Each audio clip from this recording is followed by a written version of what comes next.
fine, and we're glad you all mostly fit. So this is our April program for the One World Library Project. And I'm Sue Hawkins. I'm on the One World board, and several other folks. Why don't you raise your hands if you're on the board if you've got questions about us.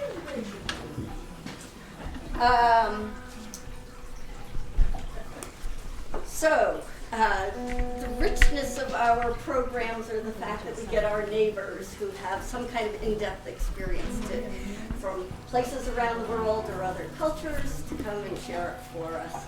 And so tonight we have a lighter program than we often do. Mike Walker, Casey Berger, Wayne Loudon are going to provide some tunes and tales and songs tunes, tales, and songs. Is that what we call it? From Northumbria, which is Mike Walker's home region. And first, we have a few housekeeping details. Parking, if you're parked right around this area, only in the designated spots. If you happen to be parked down Lawrence Lane, take this moment to run out and move your car, because our neighbors respectfully request that we do not park in their driveways or in front of their cars. One World Library, we are a small nonprofit organization. Our mission is to bring the world to this community, through programs like today's. Lawrence Memorial Library, we are really fortunate to have this is our home, but we are two distinct organizations. I didn't bring one up. Rita, can you find a book that's got our label on the back of it? Oh, yeah, over here. So we have a really great collection of books and DVDs that we are available for anybody to check out, just like any other book. And you don't have to live in Bristol. Anybody can check things out here, so we hope that you will. Did everybody who wants one get a cup of tea? Raise your hand if not, and we'll try and find you. Oh, yes, and so there. So our collection is throughout the library, and you look for these labels on the spine. Okay, so upcoming, we have two events. Next Wednesday, May 1st. Is next Wednesday May 1st, or is it 2 Wednesdays from now? Next Wednesday. Okay, so May 1st, we are having a fundraiser. The Bobcat is going to be donating a portion of the proceeds from that night to us. So if you're interested in a great meal out, please make it next Wednesday. And our next program is May 9th, 2 weeks from now, and this is going to be a great night. So Zeno Mountain Farm will bring us the wonderful floats in the 4th of July parade and have a marvelous camp for folks with disabilities. And they also make films, and so they are going to give us a program on how they make films, how to really make it an inclusive process. I just wanted to point out, hi, I'm Alice from the board as well. Part of their philosophy is that they're about a community that is made of people with disabilities and without disabilities. So that's their kind of their mission, and the program is going to focus on how they make films in that way, with fully integrating people that have disabilities with people who do not have disabilities, and they're going to show some films. Sorry, Sue. No, thank you very much. And that's at Holly Hall. Oh, yes, Holly Hall, but the regular time, right? Time. So it's Thursday, 7 to 8:30. Are they going to show the movie they made here in town? We're going to get a trailer for that. And what's the name of the movie that we will see? They're going to show Bulletproof, but what's going to be really interesting is there's going to be, and many people have probably seen Bulletproof, and who has seen Bulletproof here?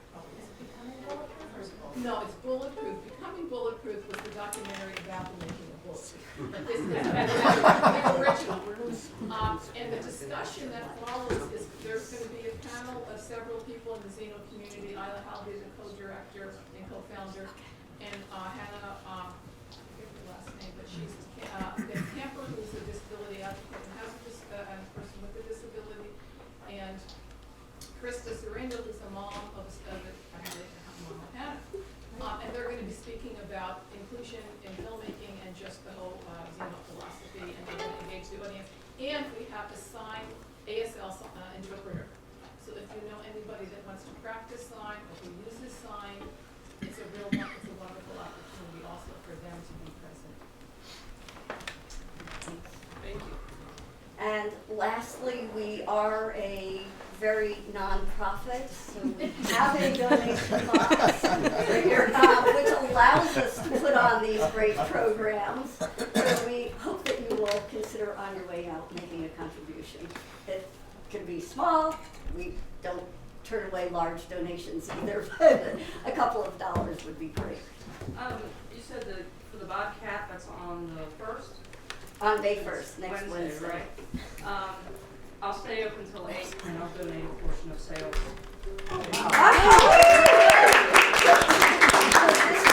Recycled reading. Recycled reading. Recycled reading right on the corner, 2 doors down. Thank you very much, Melissa. That's wonderful.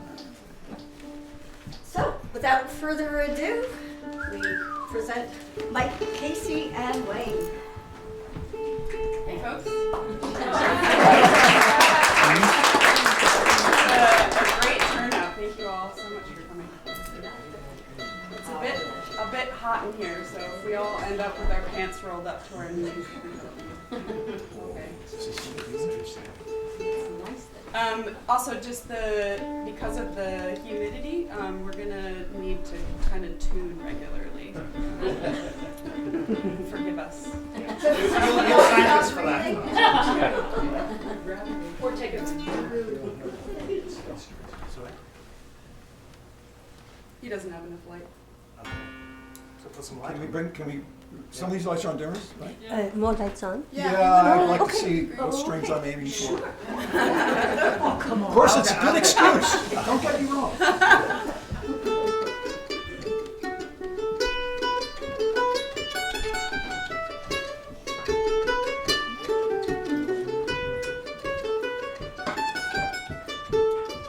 More. On the other side. Yeah. Okay. All right. That's good.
Wayne Loudon over on Hamlet Dulcimer from Bristol.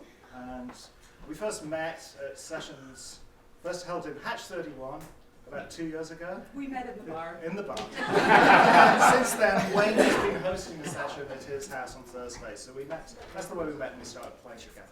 So there's first 2 tunes. First one was called the Morpheth Round, which is a traditional reel from, I think it was first noted in about 1820, 1825. And the reason we played that one first is Morpheth is the county town of Northumberland, present-day county of Northumberland. And you'll hear a little bit more about that as we go through. The second one was a modern tune. It was written about 15 years ago, and it was called Nancy by a Northumbrian fiddler called Tom Clough. So that's the very traditional music and a very new piece. It's a real living music from Northumberland. If you go to folk nights in England, most of the music that's played there is Northumbrian. It is the English folk music.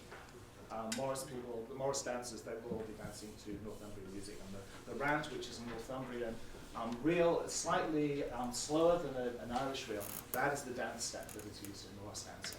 So it's a living music, and that's one of the things that we're going to explore tonight through some of the older tunes and some of the modern tunes. So I've got my son who's going to drive a little presentation as we go along, just for information. Let's show the first slide. Just so everybody knows what we're talking about. We're talking about Northern England. Northumbria is the area north of the Humber, which is the river that comes out over this corner there. So it's basically the River Humber forms the southern border of it. The northern border we're going to explore in a little more detail because that has been very fluid over the last 2,000 years. But in the middle of the Kingdom of Northumbria, which was about sort of 600 to 800 AD, that was sort of the extent of the area. And these were the Anglo-Saxon kingdoms of England. So Northumbrians up there, we have Wessex, and we have Mercia. So this is Mercia, this is Wessex.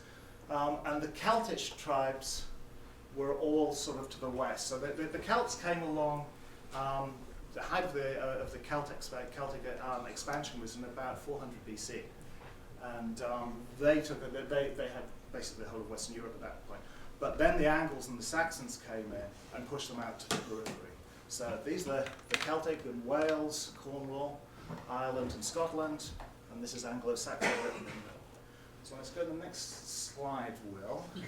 This is probably difficult to see on this slide, but this is currently what we would call Northumbria. It doesn't exist as a region in the political sense of the word, but it is used by polytechnics, by universities, by tourist boards to describe a region, which essentially is the counties of Northumberland and Durham.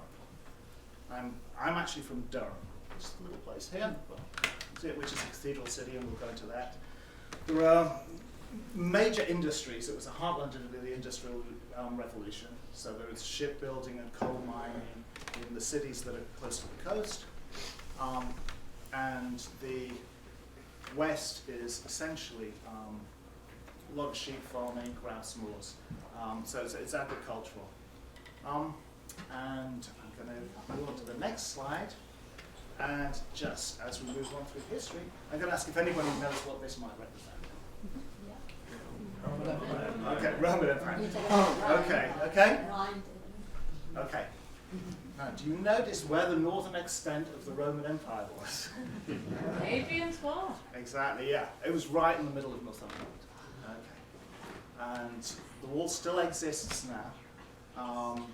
It's not in the same state as it was 2,000 years ago, but you can still walk along the top of the wall for most of its extent.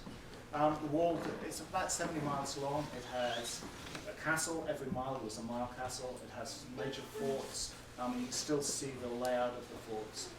And essentially, this was the last not quite the last outpost. There was a less, what shall I say, a less substantial wall that ran across from Glasgow to Edinburgh, the Antonine Wall. But that was very, very fluid in terms of the extent of the Roman Empire. So this was sort of the last permanent bastion. So we're going to show some slides of that, and we're going to play a jig called the Roman War. Does the other wall have a tune named after it? It doesn't. Let's write one for the next time. A less substantial wall. Okay, so this jig is called the Roman War. Again, this is very, very popular. I think Lausanne might recognise this as the eavesdropper, because that's what it's called in Irish music, but it's part of the Northumbrian tradition called the Roman War.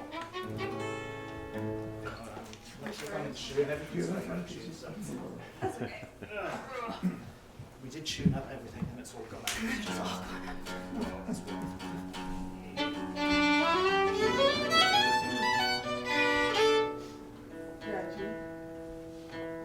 Anybody know any good jokes? Northumberland. It was in tune when I bought it. Northumbrian. That's the only joke. That's the only tune joke I know. Okay, go. Yeah. Okay, here we go.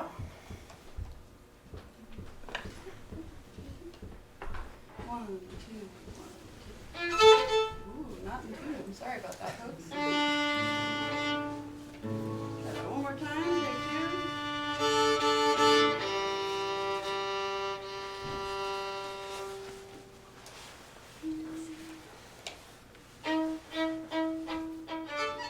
Okay, let's go. One, two, one.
Of England ended in around 400 AD, and after that, the Anglo-Saxon Empire, sort of their culture, there was a resurgence, and early Christianity really sort of led the charge. So give me the next slide, and this is the Priory and Castle at Lindisfarne, which is a small island off the Northumberland coast, about 40 miles, 50 miles north of where Newcastle is now. And this was the real centre of ecclesiastical world for about 300 years, from the end of the Roman Empire until about 900. It was really subject to raids from the Vikings and the Norsemen because it was just over the sea. But it still managed to really hold on to the culture. So you may have heard of the Lindisfarne Gospels, which were illuminated Gospels like the Book of Kells. Venerable Bede, who was wrote one of the first histories of England, Anglo-Saxon culture. He was based originally at Lindisfarne, then he moved to Tyndale Priory. So it was a real religious centre for about 300 years. And one of the famous saints, or one of the famous keep on going, yeah. So that's actually the part of the Lindisfarne Gospels. So it was a whole illuminated book of basically the Bible, but it was drawn, it was illustrated. Keep on going, Will. So that is, in the current day, you can still see the Priory, and you can go around. There's actually, I think there's a hotel in there, or certainly a B&B, which you can stay in there. And you can see the monks' cells where they stayed and had that very austere lifestyle. And I'm going to talk about a monk who was actually the Bishop of Lindisfarne. He was called St. Cuthbert, and he was important for many reasons. He sort of brought the, he was quite a strong leader of the church in the northeast. He lived out on, he grew up in one of the borders of Scotland, and he became the Bishop of Lindisfarne pretty early on in his life. I think he was still in his late 20s when he became the Bishop of Lindisfarne. He decided after a while that it wasn't for him, so he went and lived on the Farne Islands, which are further off the coast, and he lived in a cell as a hermit for about 15 years. And then he was brought back and he became bishop again, and then he went out and he lived as a hermit. But he had a reputation for healing animals, in the same way as St. Francis of Assisi.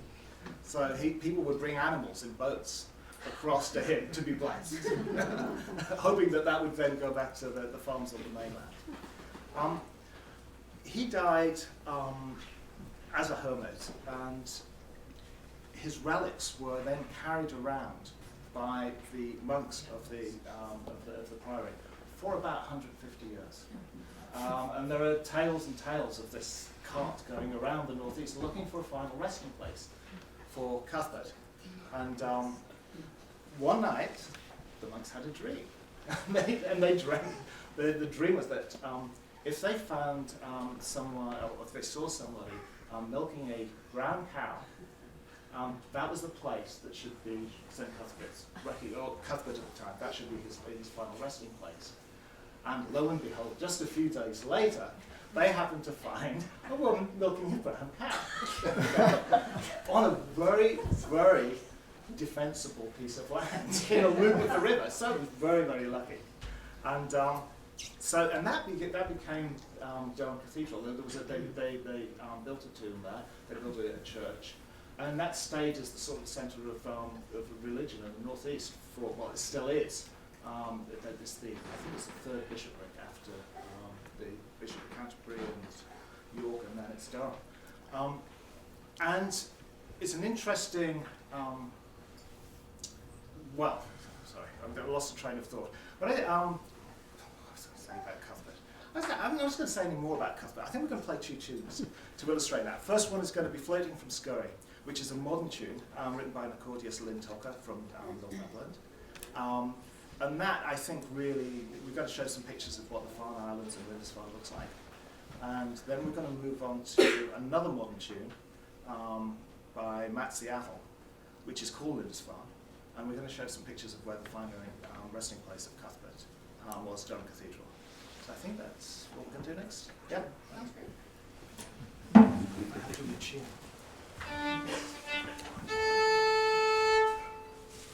My string unraveled recently, which was the first time that's ever happened. I don't know if you know much about the anatomy of strings, but they're quite exquisitely made. And it's a synthetic core and then wrapped with metal.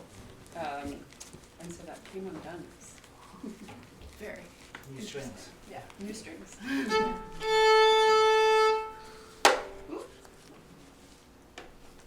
And old.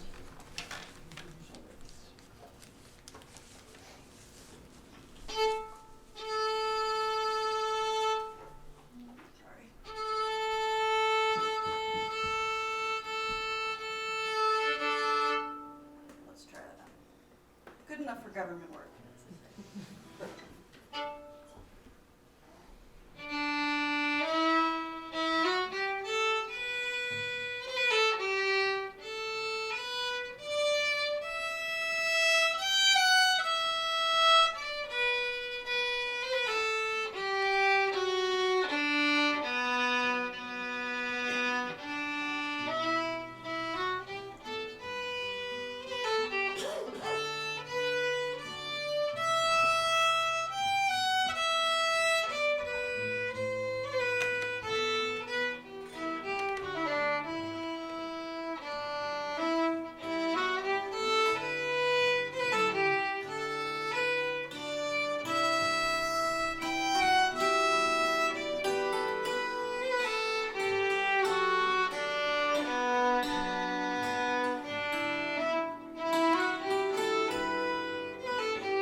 was used in, well, the church was built in the 9th century, but then the cathedral was built after the Norman Conquest. The Normans came to the area after 1066, after the Battle of Hastings. They came to the area and they thought two things. One, this is a really good defensible land, and secondly, there are some warring tribes here that we can make use of. And they set up a system called the Prince Bishops. And they were essentially meant to be religious, but they weren't. They were basically really, really rough, tough rulers. And they held the borderlands in check for about 300 years. The land of the Prince Bishops was basically an autonomous region. And it extended from York all the way up to the Scottish borders. And at that time,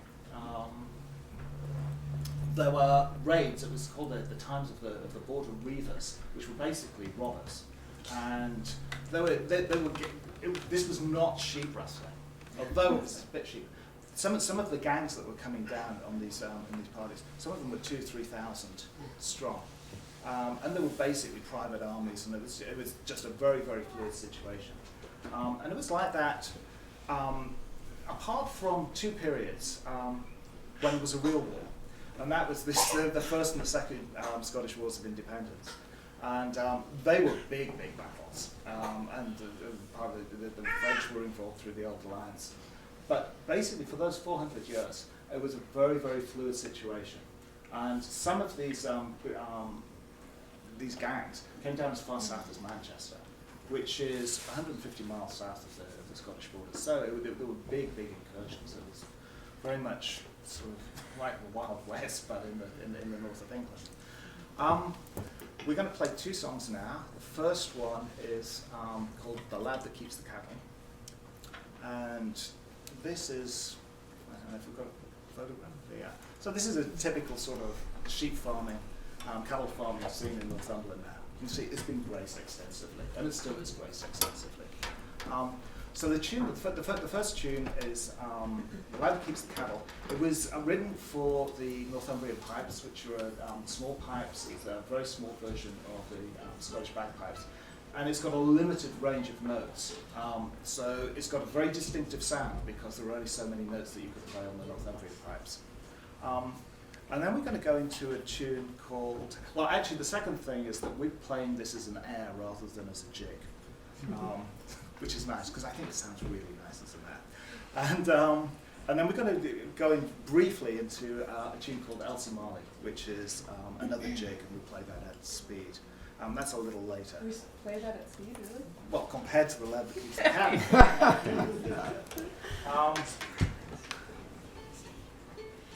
I'm going to play it on this guitar. See, let's hope that this is still in tune. Is it in tune? Is this in tune?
basically it's a fortified farmhouse that are found all over Northumberland.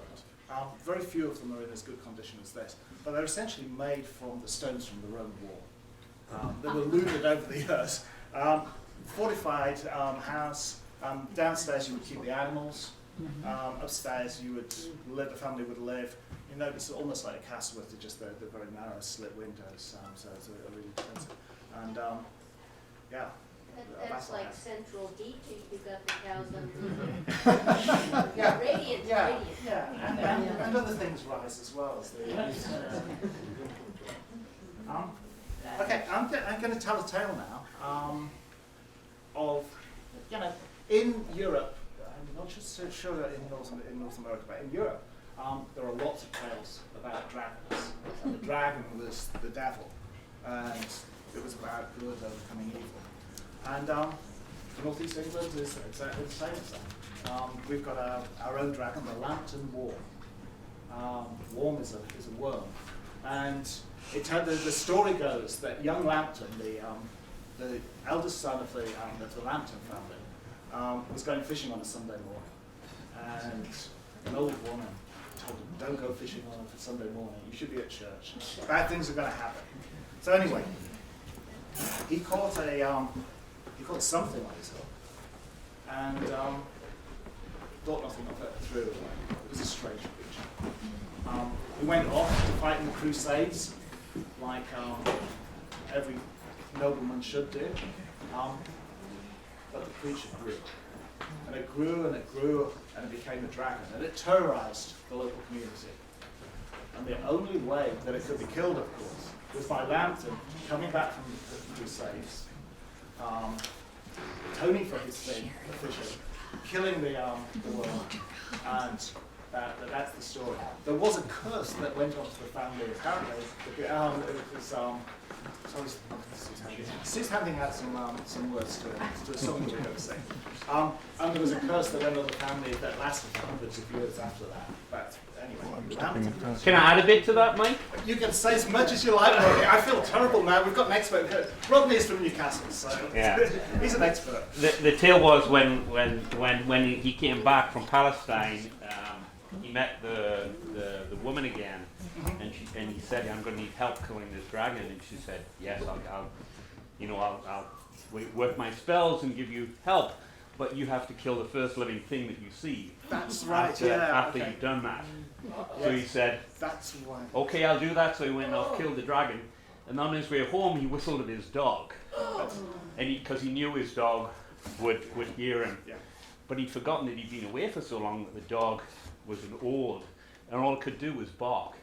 So it aroused his father, who came out to meet him. Oh, that is, I forgot about that. That's not in the song.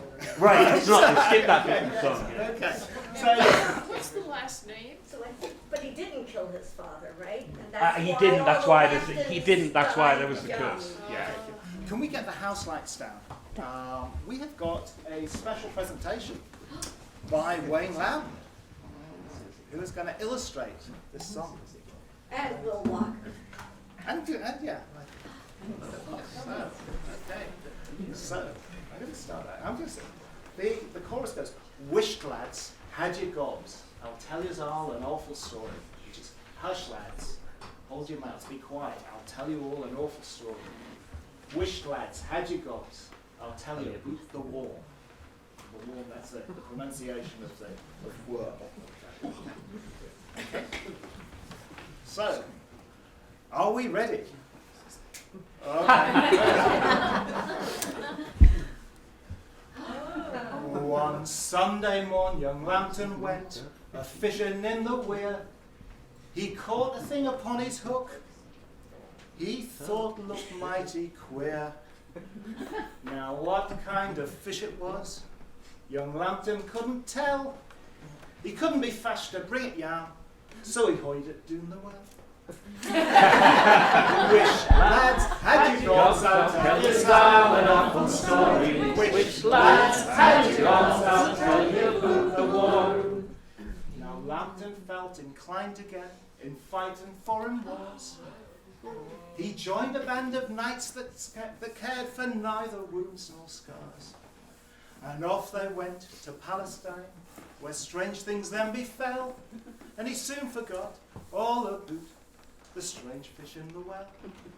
Wish, lads, had you gobs, I'll tell you all an awful story. Wish, lads, had you gobs, I'll tell you about the worm. Now the worm got fat, it growed and growed, it growed an awful size. With a great big heat and a great big gob and great big goggly eyes. And when it neat, it crawled about to gather bits of news. If it felt dry upon the road, it'd milk a dozen coos. Wish, lads, had you gobs, I'll tell you all an awful story. Wish, lads, had you gobs, I'll tell you about the worm. Now this most awful beast ate lambs and calves and sheep, and swallowed the little bairns alive when they lay down to sleep. And when it had eaten all it could, and it had had its fill, it crawled away and wrapped its tail 10 times round Penshire Hill. Wish, lads, had you gobs, I'll tell you all an awful story. Wish, lads, had you gobs, I'll tell you about the worm. Now news of this fearful beast and its queer gannons on soon crossed the seas and got to the ears of bold and brave Sir John. So Yarmy came and killed the beast and cut it in 2 halves, and that soon stopped it eating bairns and sheep and lambs and calves. Wish, lads, had you gobs, I'll tell you all an awful story. Wish, lads, had you gobs, I'll tell you about the worm. So now you know how the folk on both sides of the weir lost a lot of sheep and a lot of sleep and lived in mortal fear. So let's have one for bold Sir John, who saved the bens from harm. Hooray! Hooray! Saved sheep and calves by making halves of the famous lambton warm. Wish, lads, had you gobs, I'll tell you all an awful story. Wish, lads, had you gobs, I'll tell you about the worm.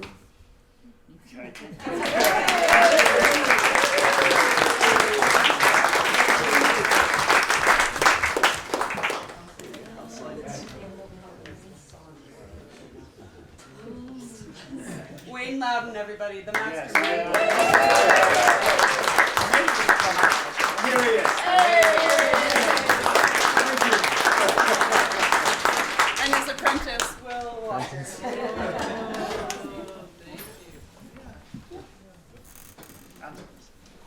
That was fun.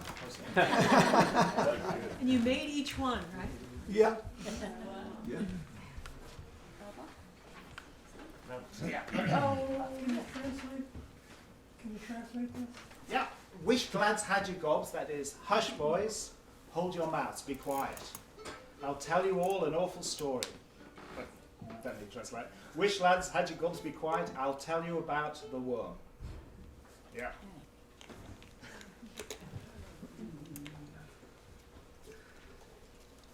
Okay, I'm going to play a couple of hornpipes, and they were written by a guy who's memorialised. This is the Tyne Bridge at central Newcastle, and on one of the streets leading down to the water called Bottle Bank, there is a carving of a violin that a lot of people wouldn't know about it, but it is a memorial to James Hill, the fiddler, who lived in the 1820s to 1840s. He was Scottish originally, moved and he married a publican's daughter, and he played in the pub every night. He died pretty young, but he wrote hundreds and hundreds of tunes, most of the Northumbrian tunes that you will hear. I think there's a correlation between dying young and playing in pubs every night. I think he just worked himself to death. He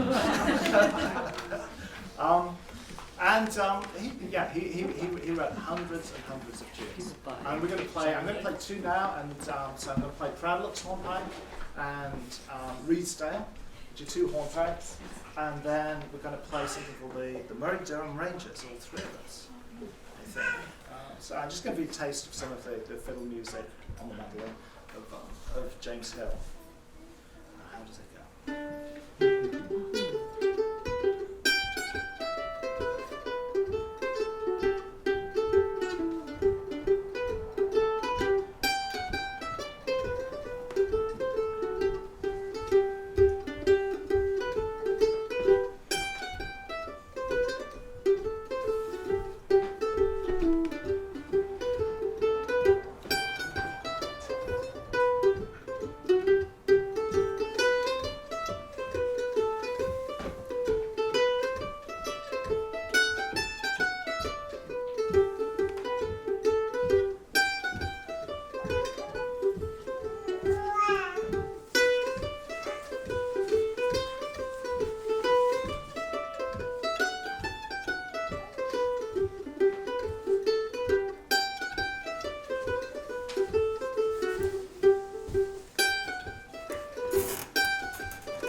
Durham Rangers. But it's got other names in the Irish tradition as well. Yeah, there are lots and lots of variations. Yeah. Okay. The Keelra. Okay. Yeah, we're going to go on to the Keelra. So, I think I mentioned right at the beginning that there is a lot of industry in the northeast, in North England now, and that really started in the sort of 14th and 15th century with drift mining for coal. So very early on, it was an area where very shallow mines were dug into the side of hills, very close to the river Tyne and the River Wear. And the coal was taken down to London on boats that went out from the River Wear and then down the coast. It's about a 200-mile trip down to London. But to get the coal onto the boats, there were smaller boats, flat-bottomed boats called Keel Boats. They were about 40 foot long, about 20 foot wide, and they had one-oar propulsion, which was driven by about four people, and one person steering. And so these Keel Boats were plying their trade up and down the River Tyne and the River Wear, transporting coal for a good bit, for about 300 years, really, until the railways came in and started transporting the coal through by railway. And we're going to sing a song called the Keelra, and it's about somebody who saw a lassie who was hoping that her lover was going to be safe. Those are pretty much the only words. Yeah, they're the only words that we can sing. We're actually going to play that. We're going to sing a little bit of the tune just to give you an idea. We're going to play the tune, and then we're going to mix in a Scottish tune called 100 Pipers. And we think the two go together. You can judge it later whether you think they go together well, but we think they go together pretty well. One of them is a jig, and the other one's in 2/4 time. So we have to sort of squish the rhythms a bit to make it work. But we think we can make it work. As I came down through Sandgate, through Sandgate, through Sandgate. As I came down through Sandgate, I heard a lassie sing. Will may the keel row, the keel row, the keel row. Will may the keel row the boat my laddie's in.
Yes, okay. So when I grew up in Durham, every year this was the scene in the streets of the town. It's a small city. The actual population of Durham in the 1970s was about 25,000, but there were tens of mining villages within 10 miles of Durham. And in the whole of County Durham, the height, there was about 160 mines in this small county. And just before the general strike, the census said that there were 125,000 men that worked underground. And the population of the county at the time was 420,000. So basically every other man was underground. And I think of the ones that weren't working underground, a large proportion were doing something related to coal, but coal really was the whole of the county at that time. It really went from about 1890, they started sinking the deep mines. They closed in the 1980s, and the last working mine in the county closed in 1992, 1993, I think it was. Just not economic anymore. But at the height, it was really driving the whole of the British industry and the war effort. And in the east of the county, the mines actually go underneath the North Sea. And the seams are they're very small seams, they're about 3 foot high. So the men are working in 3 foot seams, 2 miles under the North Sea. So it would take them hours to get to the coalface, and then hours to get back. And so it was pretty tough conditions. Next slide. Was that an average day? What was an average day? Well, That many people on the street? well, one day of the year, Is yes. that a strike? Yeah. Or was that No, that's a march where all of the pit unions come together in Durham, and they have a big political rally. So each of these banners represents a different colliery, and so each banner has got its own slogans, it's got its own pictures, and it's also preceded by a brass band. So you would get the band, you would get the banner, and then you would get the people of the village marching behind. And you would get 120, 140 of these bands parading through town. And then they would meet on the Durham racecourse, and they would have a big political rally, and there would be a fun fair there. Still happens today, but it's not a No. coal miners. So it's still a political rally today, but there's no mines left. But they still carry the banners. They still carry the lodge banners through the city. And if this if that photograph was a little bit to this side here, you would see the Royal County Hotel balcony. It was called the Dunelm Hotel when this photograph was taken. But over on this side, it's called the Royal County Hotel. There's a balcony, and on that balcony, the leader of the Labour Party at the time always comes up. And so if it's the Prime Minister, if the Labour in government, but they're always there. And that's the one thing that they don't miss. When is I this? think Blair, I might have missed it actually. When does this happen? This happens in July, late July. It's like 2 days where it doesn't rain. It's probably about 60 degrees on those days. And the next slide is a shot of a typical sort of colliery.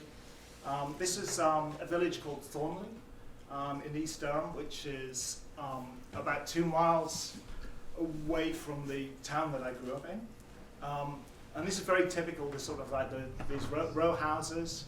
The mine was very close, and then you would get a big spoil heap. Because with deep mining, you have to take a lot of spoil out in order to get to the coal out. So these spoil heaps were all over the county until the 80s. And then when the mines closed, they were all reclaimed. And they were reclaimed using European funding. It was amazing. We really tapped it. The county did an amazing job in reclaiming the land. And something that I never understand is that Durham was one of the strongest voters to leave the European Union. It's like, they got all of this work done, and then they voted to leave. But anyway, that's how it goes. And we're going to sing a song now that was written in the 60s. And it was from a musical called Close the Coal House Door. I think we can move on to the next slide. And it tells the story of sort of the human price of coal mining. Oh, actually, this is Easington Pet in 1952. This was a coastal colliery, and this was people waiting for news there'd been an explosion underground.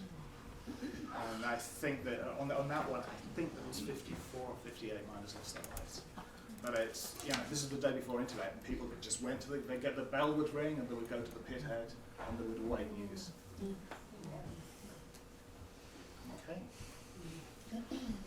Okay.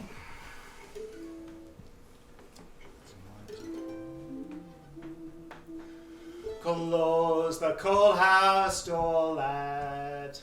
There's blood inside. Blood from broken hands and feet. Blood that's black like pit-dried meat. Blood from hearts that know no beat. Close the coal house door, lad. There's blood inside. Close the coal house door, lad. There's bones inside. Mangled piles Clouds of broken bones, buried neath a mile of stone, and no one here to hear the groans. Close the coal house door, lad, there's bones inside. Close the coal house door, lad, there's bands inside. Bands that watched the blackness slide, bands that had no time to hide, bands beneath the mountainside. Close the coal house door, lad, there's bands inside.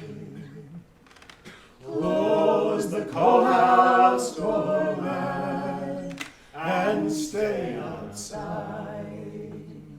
Geordie's standing at the door, Mrs. Jackson like a fool, complains about the price of coal. Close the coal house door, lad, there's blood inside. There's bones inside. There's bands inside. So stay outside.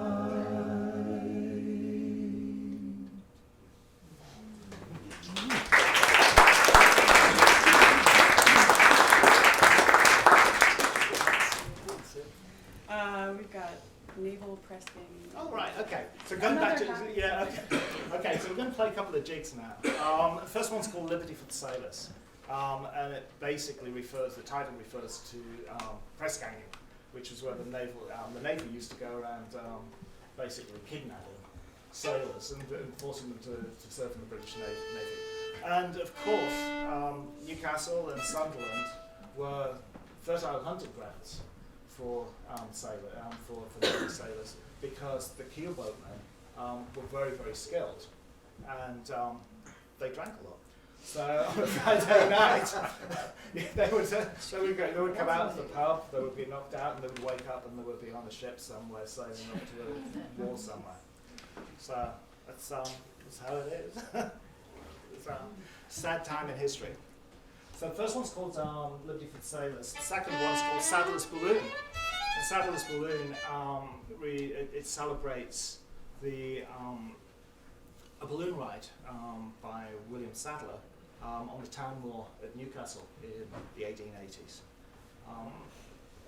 He used to travel around the country sort of with a hot air balloon demonstrating it. Okay, Liberty for the Sailors and Saddler's Balloon.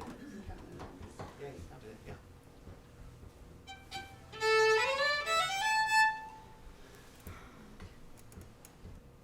One, two, one, two.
Yeah. Okay. That's Casey. Okay, where next will be? Okay, yeah, so this is a link to the fishing industry, which again was very big in the Northeast. And mainly for herring. And then when the shells of herring disappeared, the ships had to go further and further, and they went out and just got caught in haddock from the North Sea. And there are still working fish quays at Sunderland and down at Hartlepool and in Newcastle. And this is Newcastle. This is a picture of Newcastle as it stands now, famous for its bridges, as you can see. So we're gonna sing a song that some people may recognise, and join in if you think you know it. If you do know it, definitely join in.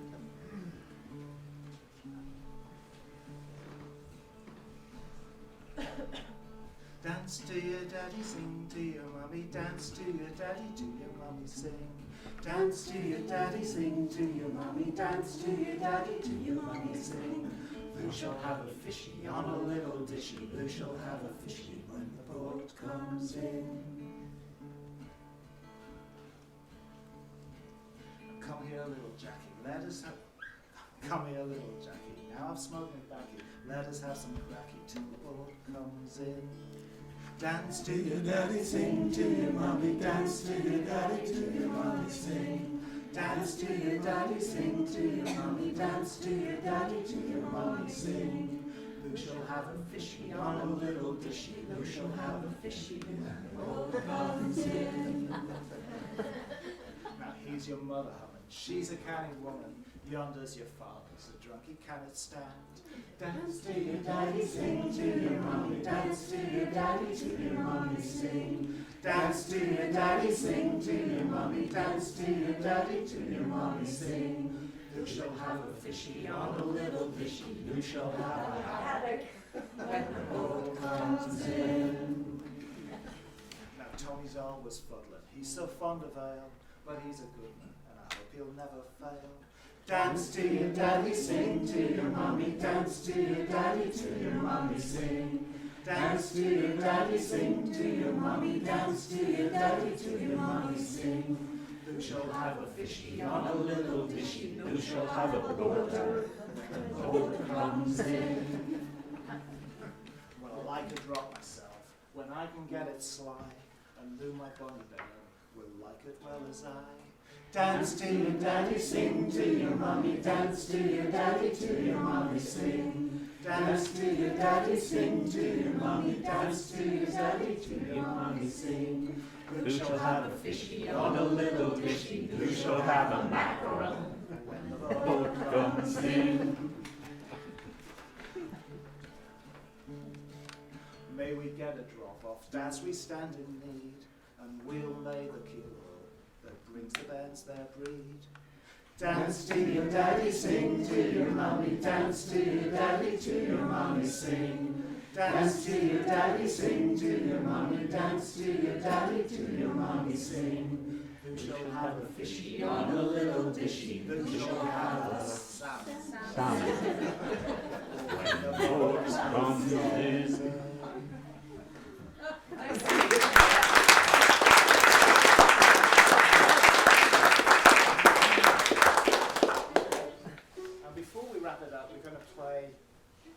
The Gateshead hornpipe, followed by another fishing song called Blow the Wind Southerly. Gateshead is the town at the other side of the river from Newcastle. So these bridges are essentially joining the two, so the city of Newcastle. And I think Gateshead is a city in its own right, isn't it? It certainly used to be. It is, yeah. Yeah, it's two cities. So this is a James Hill hornpipe, written in, I think, about 1805, 1806. It's called the Gateshead hornpipe. And we have to start this at a reasonable pace. Okay, that's good. Yeah. I get a little too excited. Yeah. It's got one of those beat parts that just sort of goes. You know, traditionally these songs would be played at a dance. Yeah. So it wouldn't be that y'all are sitting tapping your feet, it would be up. You know? Yeah. Although, it must be said that a lot of the Northumbrian tunes are going to be played at a slower pace than Irish tunes, because the steps that we use in Northumbrian dancing, the round steps, they were based for parties in kitchens. So it was almost like the hornpipe. The more intricate the horn, the more advanced you are at dancing a hornpipe, the slower the pipe will play it, because you're putting more intricate steps in.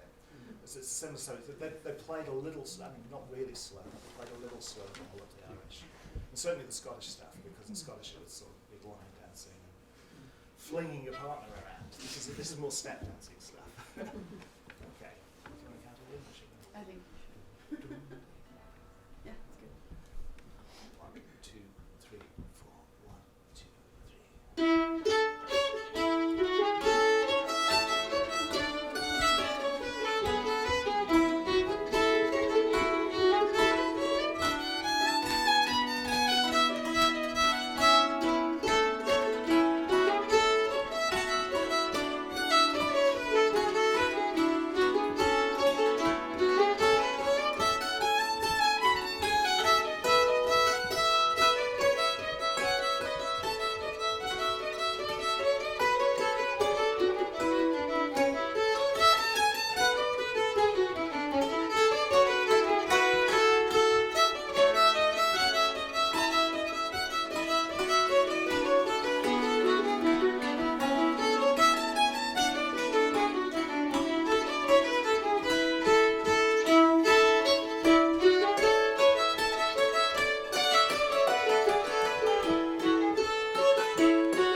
We got one more tune for you. This is to send you all home, hopefully well fed with stories and songs, and hopefully you'll sing along. It's pretty simple tune to learn. You may even know it. Northumbrian tune called Blow the Wind Southerly. Blow the wind southerly, southerly, southerly. Blow the wind south o'er the bonny blue sea. This is the chorus. Blow the wind southerly, southerly, southerly. Blow bonny breeze, my lover to me. They told me last night there were ships in the offing, and I hurried down to the rolling old sea. But my eyes did not see it, wherever might be it, the ship that is bearing my sweetheart to me. Blow the wind southerly, southerly, southerly. Blow the wind south o'er the bonny blue sea. Blow the wind southerly, southerly, southerly. Blow bonny breeze, my lover to me. I stood by the lighthouse the last time we parted, till darkness came down o'er the deep rolling sea, and no longer I saw the bright bark of my lover. Blow, bonny breeze, and bring him to me. Blow the wind southerly, southerly, southerly. Blow the wind south o'er the bonny blue sea. Blow the wind southerly, southerly, southerly. Blow, bonny breeze, my lover to me. Oh, is it not sweet Softer it blows o'er the rolling old sea, but sweeter and dearer by far when it's bringing the bark of my sweetheart in safety to me. Oh, blow the wind southerly, southerly, southerly, blow the wind south for the bonny blue sea. Blow the wind southerly, southerly, southerly, blow bonny breeze, my lover to me. Woo!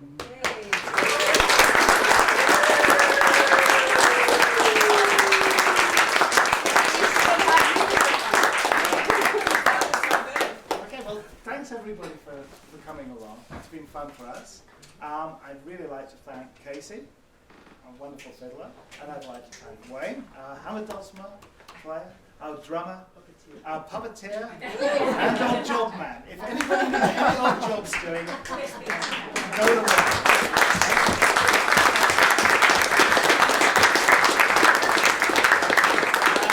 I'd also like to thank Sue for helping organise this, because it's really nice to have the opportunity to do it. And I forgot to mention earlier, if you didn't sign our guest book and you would like to be on our mailing list, sign it on the way out. Thank you.